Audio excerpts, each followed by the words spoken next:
So that is lacking. As to prejudging if it is rub-off or not, I'm not in a position to answer that, but I will always say that I will always defer that it is the regularity of the police operations and that possible injury or cause of death could have been caused in any other ways aside from intentional ones. Right. Attorney Marichu, you know the media, and I don't know if this seems to be a lucky or unlucky streak for ABS-CBN.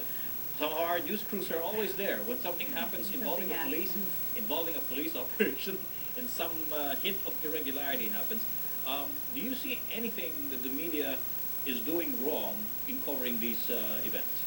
I think managerially or administratively, cameramen and reporters are always instructed to take as many footage, video and film as you can for any event that's unfolding. You're not being required or asked to censor There's yourself. no prior censorship. The cutting of the video comes in the newsroom, in the editorial judgment of the news director. And in your first news story, you did not show that. You did not show the person who was dying and he was being asked to speak. So I think that was, you exercised some restraint in the first newscast, in the first news story.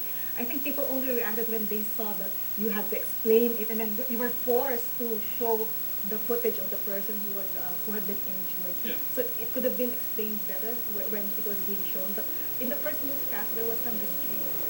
You didn't show the person being spoken to. And in some of these cases now, it seems that the media is in the right position somehow to uncover something that may have been, or there could have been an effort to cover it at the beginning.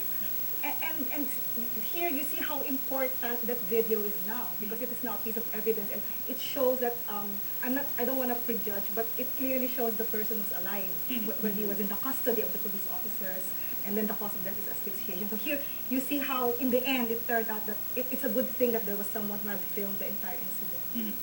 And would media also now always think when they're covering a story like this, na baka mamaya magamit pang evidence ng video namin? Well, I think now we're conscious about it, that every coverage, especially police reports, it can also be used as an evidence for a certain case. So we should look at it as a speak if that was fractured. Because he was speaking in the video. And that's something also that the video would clearly indicate. All right, well, the new NCRPO Chief, General Leocadio Santiago, thank you very much for coming to the show. I'm Tony Velasquez for Media in Focus. Thank you for joining me.